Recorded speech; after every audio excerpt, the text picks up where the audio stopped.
Países distintos, mas grandes potências olímpicas. Cuba e Estados Unidos têm em comum a aliança com a rede de ensino para revelar e treinar seus futuros atletas. Ainda que a finalidade do esporte seja concebida de forma diferente nos dois países, a ligação afinada com a educação é um ponto em comum e produz resultados indiscutíveis. Nos Estados Unidos, o esporte de base é praticado na escola e depois nas universidades. Em Cuba, também começa a ser praticado como disciplina obrigatória nas escolas e os alunos que demonstrarem potencial maior são encaminhados a centros esportivos do governo. Nesses dois países, assim como em tantas outras nações, o esporte faz parte da cultura escolar. Aqui no Brasil, a primeira competição escolar de abrangência nacional aconteceu em 1969, em Niterói, no estado do Rio de Janeiro. De lá para cá, sofreu algumas modificações, da nomenclatura à maneira como os jogos se estruturavam. Há 10 anos, o Comitê Olímpico do Brasil organiza os Jogos Escolares da Juventude, que se consolidaram como a mais importante competição esportiva e estudantil do país. Atualmente, cerca de 2 milhões de atletas de 40 mil escolas participam do evento. A intenção, naturalmente, é criar dentro do ambiente escolar essa formação de base no esporte. Para falar mais sobre esse assunto, nós recebemos Edgar Hübner, ele que é gerente-geral de Juventude e Infraestrutura do Comitê Olímpico do Brasil. Obrigado pela presença. Obrigado a Tudo vocês, bem com você? Tudo tranquilo, obrigado pelo convite. Essa é uma relação direta que você tem com o COB desde 2004, né? Queria que você falasse um pouquinho da sua biografia, da sua trajetória antes de se envolver com o Comitê Olímpico Brasileiro. Bom, eu sou nascido em Curitiba. Em Curitiba eu comecei minha carreira esportiva dentro do ambiente da escola, uma escola pública, em 1969, fazendo handebol, basquete, atletismo. E posteriormente eu comecei a trabalhar, porque me tornei profissional de educação física, fiz a carreira, fiz a profissão de educação física lá na cidade, também fiz fisioterapia, mas enfim, e prossegui nessa carreira na modalidade de handebol. Tive a oportunidade de ser presidente da Federação Paranaense de Handebol, fui técnico da Seleção Brasileira de Jovens de Handebol também, e progressivamente, quando a minha carreira profissional foi mais para o lado da gestão esportiva, surgiu o convite para vir ao comitê. Estamos agora há pouco duas referências, né, de países distintos. É claro que é muito difícil sempre comparar realidades, Cuba e Estados Unidos e a relação dos atletas com o ambiente da escola. Essa não é uma realidade que acontece diretamente no Brasil, mas queria que você fizesse uma reflexão nesse sentido. Bom, por que o Brasil tem essa realidade tão distinta com relação à formação de atletas no ambiente escolar? Primeiro porque nós temos um sistema federativo, diferente dos Estados Unidos, porque como você citou, os Estados Unidos é composto pelo ambiente de escolas, e colégios e universidades. E não existe o sistema federativo, que é o sistema a gestão do Brasil é feita através desse sistema. Você olhando para dentro do projeto, você vai observar o seguinte, que baseado nesses modelos, em 2004, quando o Comitê Olímpico, com recursos da Lei Agnello Piva, entende que pode ter dinheiro para aplicar no esporte escolar, ele procura exatamente esse modelo. Ou seja, as grandes potências no mundo hoje têm os seus resultados de alto rendimento baseado na capacitação dos seus profissionais, centros de treinamento, mas principalmente atividades para categorias de base dentro do ambiente da escola. Então o COB foi atrás exatamente desse modelo. Eu quero ter maiores crianças praticando esporte nas bases, nas escolas brasileiras, e dessa quantidade eu futuramente terei como ter atletas para representar o país. Agora, é uma competição gigantesca, né? Os números são gigantes, são absolutos, é muita gente participando. Como é que funciona a organização dessa estrutura a ponto de permitir não só o afunilamento para as competições e as fases finais, mas também com a parte social, de envolver muitas crianças e adolescentes nesse processo? Bom, nosso modelo há 10 anos é o mesmo. Nós temos uma relação direta com os governos estaduais, que são através de secretarias de esporte ou de educação dos estados. Cada governo define o seu interlocutor. E eles são os responsáveis pela organização da etapa regional.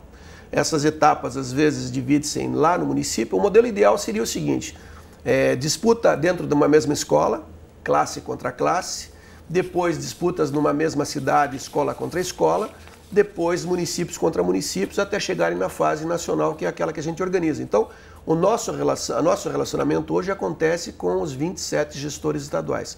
A partir daí, eles nos indicam os representantes para a fase nacional.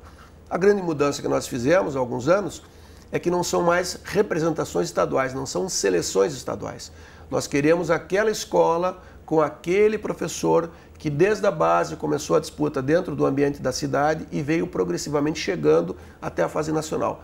Talvez a gente não tenha os melhores atletas na questão do desporto coletivo, mas nós temos as melhores escolas disputando com os seus alunos e com os seus professores, coisa que não acontecia quando era realizada uma seleção do Estado. Então, essa relação é muito tranquila, começam com 2 milhões, vem progressivamente cada estado e aí tem as particularidades. Alguns estados têm época de chuvas, outros estados têm problemas de orçamento e cada um deles tem uma data limite para nos apontar quem vai representá-los na fase nacional.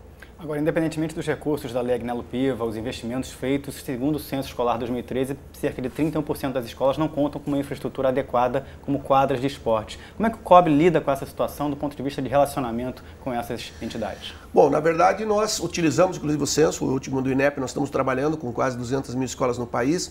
Nós não somos os responsáveis pela política pública, nós somos os responsáveis por um projeto de esporte escolar que tem sucesso e hoje eu acrescentaria é um dos 5 maiores do mundo. Nós já estamos prestando consultoria para outros países, estivemos na Sérvia ano passado e temos República Dominicana esse ano, pagos pelo Comitê Olímpico Internacional.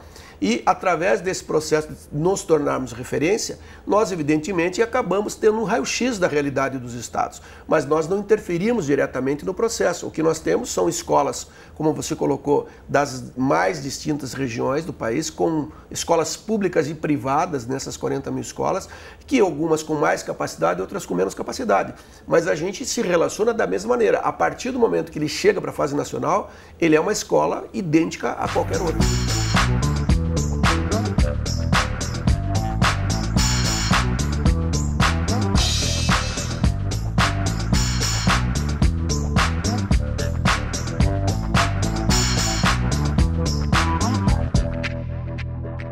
O que se deve a um resultado como esse, dessa porcentagem, por exemplo, você olhando 10 anos de projeto?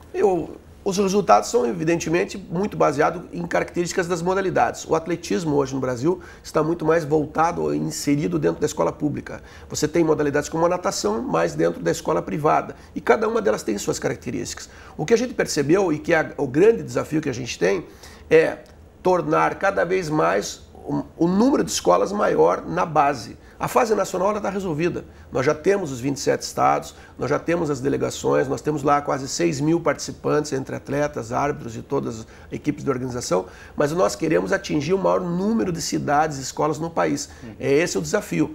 Você pega Minas Gerais com mais de 800 municípios, é uma dificuldade chegar em todos os municípios. Mas nós já tivemos equipes de futsal de uma tribo indígena em Roraima disputando. Nós temos crianças de cidades que nunca andaram de elevador, são crianças que vão para os jogos, ficam brincando de escada rolante, crianças que nunca viajaram de avião e talvez seja a última vez na vida, são crianças que dormem no hotel, são crianças que não têm 3 refeições ao dia e que estão lá e ficam o dia inteiro querendo comer dentro do restaurante. Então, muito mais que um projeto esportivo, hoje ele é um projeto social, é um projeto educacional, cultura, porque nós temos vários conteúdos sendo inseridos na programação e eles acabam associando. A gente precisa, por exemplo, que ele esteja matriculado e frequentando regularmente a escola para ele poder disputar a fase nacional. Pois é, sobre esses pré-requisitos, queria que você falasse um pouquinho também sobre as modalidades. Você citou o fato do atletismo estar diretamente associado à rotina de uma escola pública, mas durante os jogos, quais são os critérios das modalidades desenvolvidas? Então, nós temos 9 modalidades individuais. Então, vamos lá, atletismo, natação, xadrez, temos 2 que não são olímpicas, o xadrez que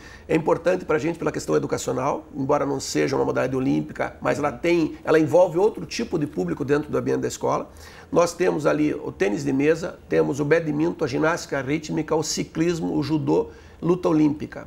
Depois temos o voleibol de praia numa categoria e as 4 modalidades coletivas, handebol, voleibol, futsal e basquete, sendo que também o futsal não é olímpico. Então, são 13 modalidades em cada evento.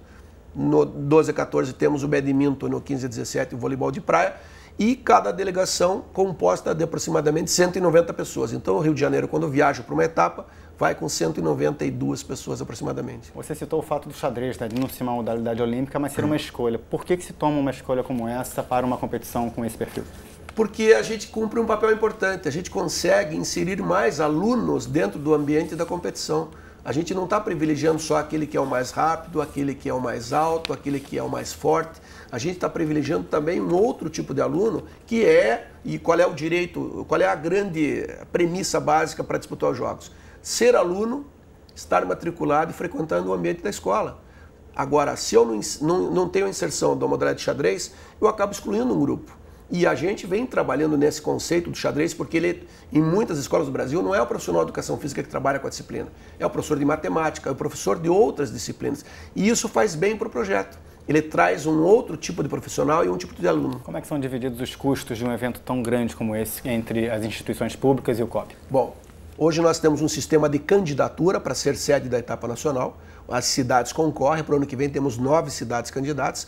A cidade assume uma parte do custo, o comitê assume a maior parte do custo, que é a hospedagem, tudo. Desde que ele chegue na cidade, a cidade e o Comitê Olímpico assumem todas as suas despesas.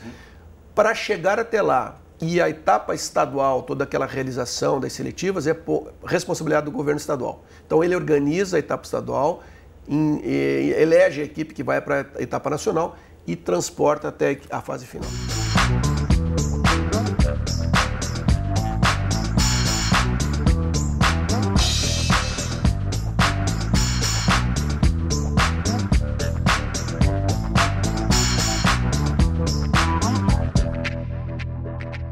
Tem como referência os Jogos Olímpicos, Jogos Pan-Americanos, a Copa do Mundo, aquelas áreas de convivência no âmbito da juventude, no âmbito do adolescente. Como é que são esses ambientes e o que vocês costumam preparar para que eles possam ter uma convivência sadia? Bom, agora em Fortaleza nós vamos usar o novo Centro de Convenções de Fortaleza, que é belíssimo, magnífico. Lá nós vamos ter um restaurante, vamos ter o centro de convenções, o centro de convivência deles, é uma área preparada com conteúdos apropriados.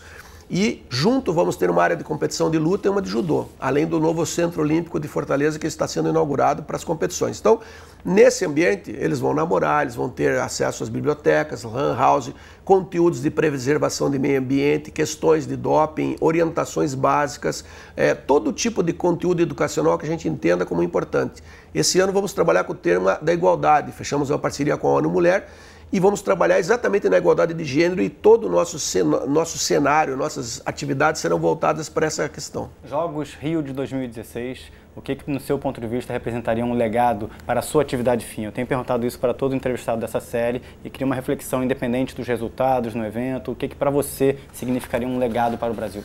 Olha, eu colocaria 2 pontos. Primeiro, o que eu acredito que é o mais importante é, vamos assim, dar um estímulo maior aos professores, porque eles são as pessoas que movem o esporte dentro do ambiente da escola.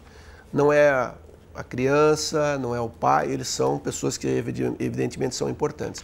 Mas aquele professor que está lá 15, 20 anos desenvolvendo a atividade, se ele resolver parar, o processo acabou.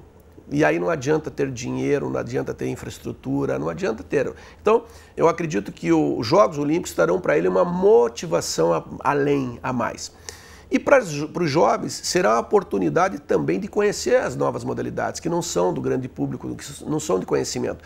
E vão despertar neles o interesse também de estar envolvidos. O fato do Comitê Olímpico Brasileiro fazer os Jogos Escolares da Juventude e o fato do Comitê Olímpico ser associado aos Jogos Olímpicos de 2016 deu a eles uma falsa impressão de que se eles disputarem os Jogos Escolares, eles vão disputar Rio 2016, porque eles acham que estão muito mais perto daqueles que estão dirigindo. Mas eu vejo assim, a questão motivacional, a questão de eles perceberem que eles estão muito próximos de poderem também ter resultados.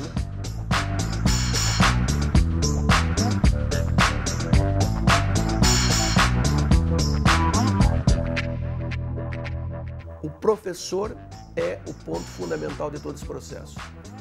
Edgar, muito obrigado pela participação nessa entrevista. Sucesso nos Jogos. Obrigado a você, obrigado pelo convite.